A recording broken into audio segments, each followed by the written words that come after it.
What is the value of American support? How does that translate on the ground? In terms of edifying their any given entity's power.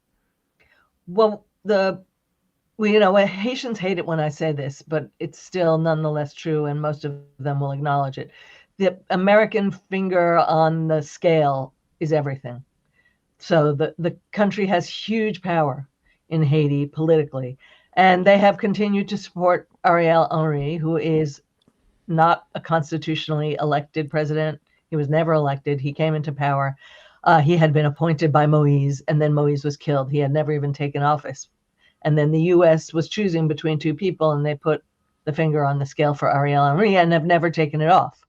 So all while this violence is going on in Haiti under Ariel Henry's administration, if you can even call it with that name, the Americans have been supporting him and not helping to stop the chaos.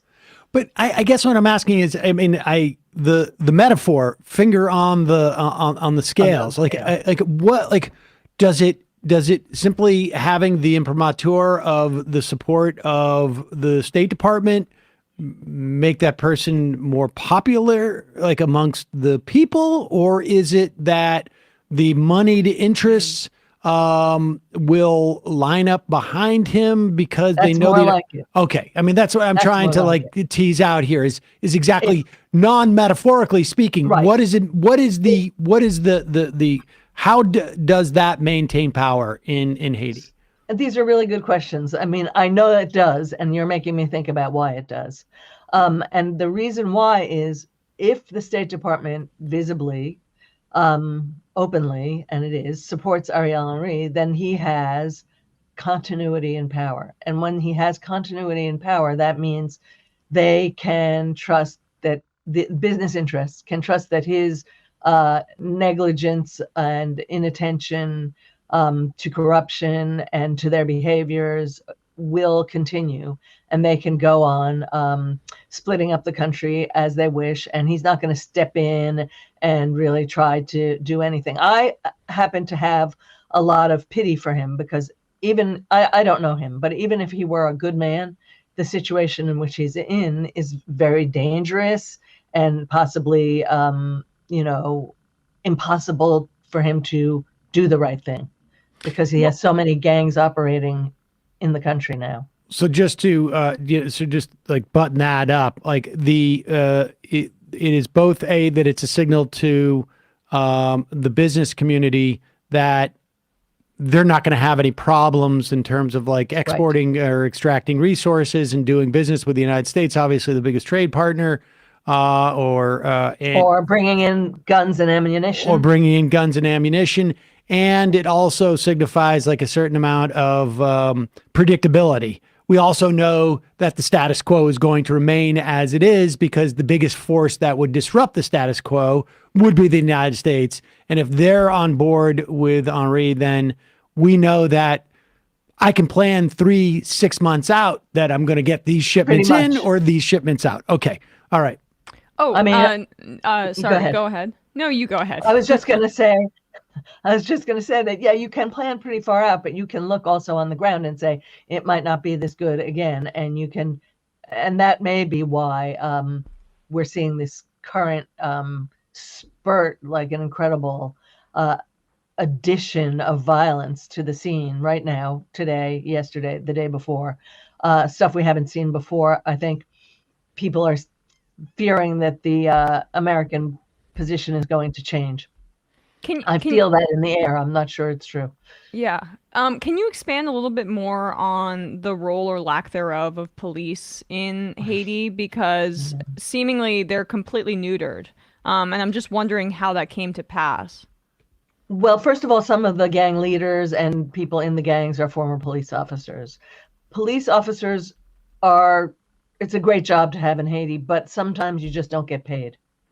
But, it's one of the few paying government jobs in Haiti. So you want that job. And then when you don't get paid and you look at the gangs and see all the money they're making. So there's a connection between the cops and the criminals, as the Rolling Stones would say. And so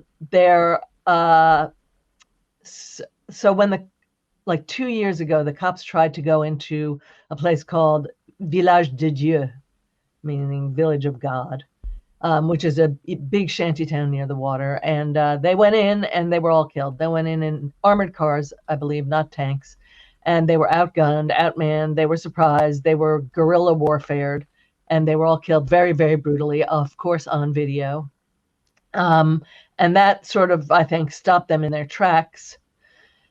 And since then, they've been effectively neutered, but now recently more, and I think it's with American or Canadian kind of quiet support and tactical mentoring, they've been doing some actions. They went in and they broke up an entire cell up in an area called La Boule that overlooks the city, a wealthy area, and they extrajudicially executed a lot of supposed gang members up there and broke the back of the gang up there. That's partly why we're seeing so much violence in the past couple of days. The gangs are trying to respond. But now, because of all the difficulties that the police have and the fact that there is no Haitian army anymore, the population is rising. And when the population rises in Haiti, your AK-15 doesn't really do you that much good. Can you expand on that notion of population? We should say your piece outlines what has been going on in terms of I mean, it's in the title.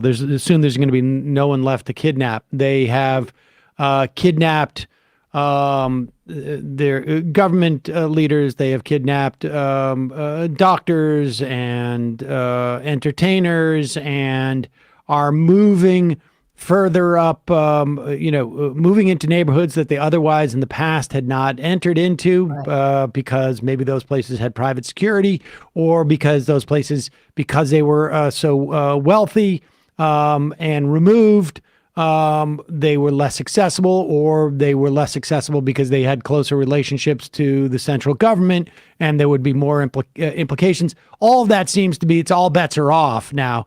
But what do you mean by the population rising?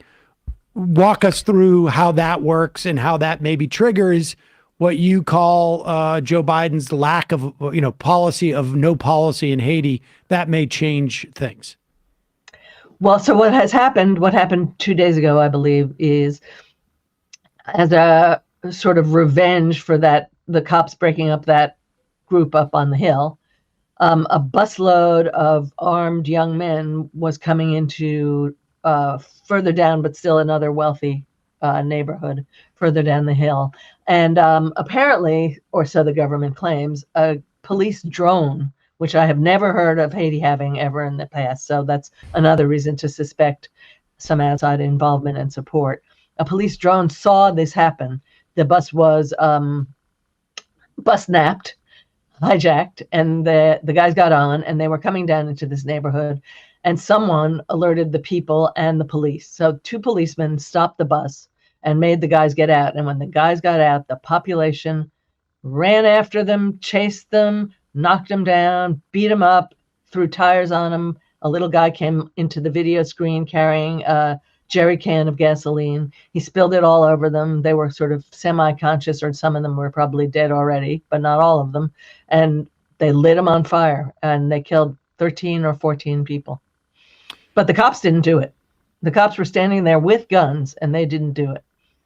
And so is this the type of thing that would increase the involvement of the U.S. and let's start to turn to, well, there's two elements of this, and we should probably address this before we get to that.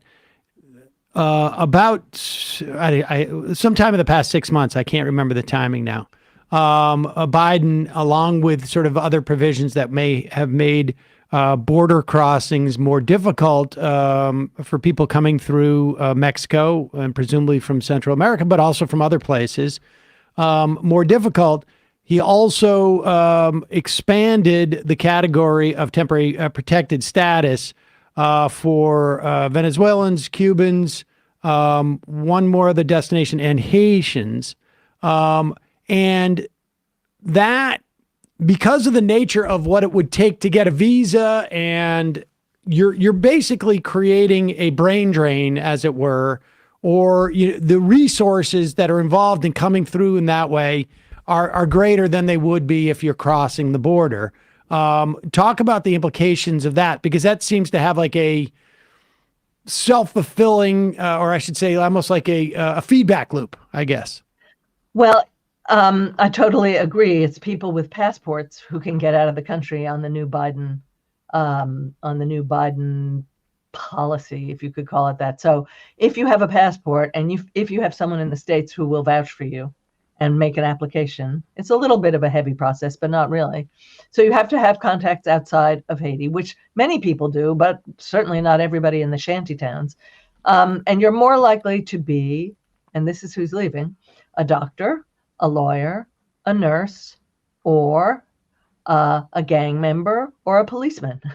That's who's leaving Haiti. And so it is exactly a brain drain. It's it looks like a good policy. I like it because maybe we can get some of my friends out who might otherwise not be able to get out.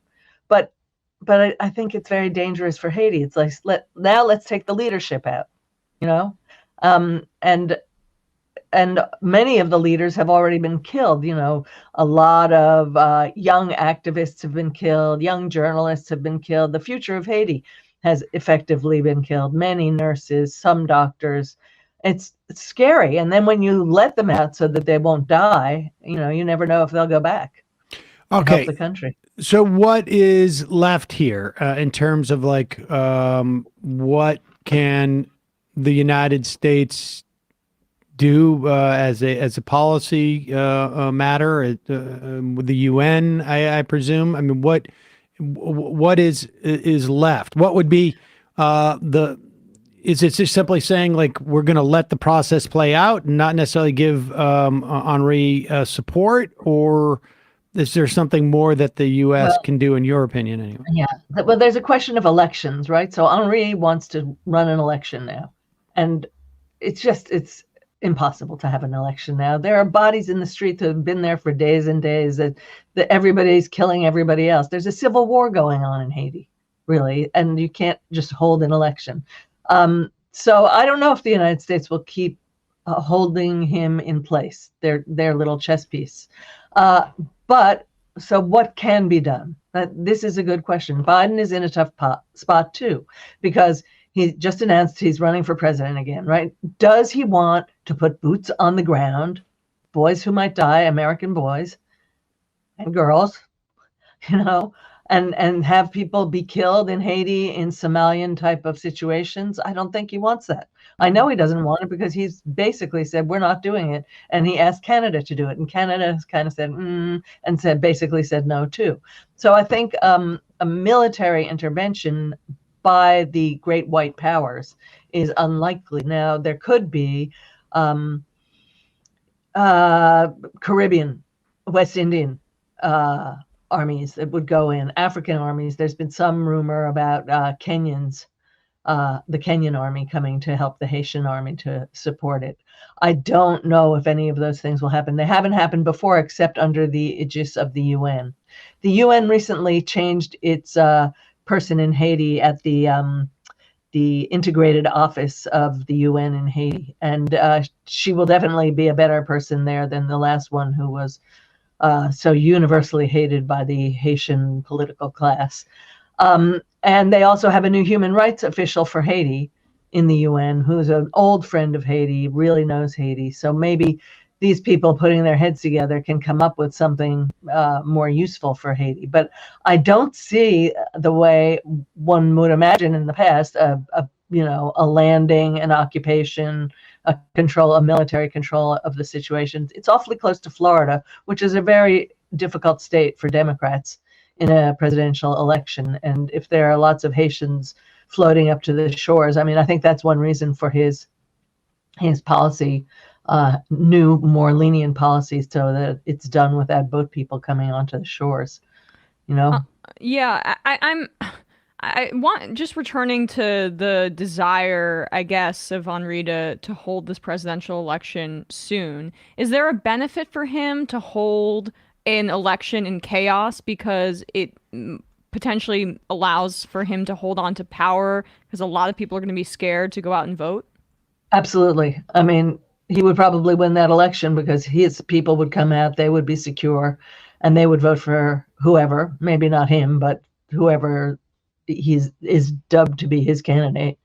And then, but normal people will not only stay home because of the chaos, but because they don't want to vote in an election that he's running. They don't want to do that.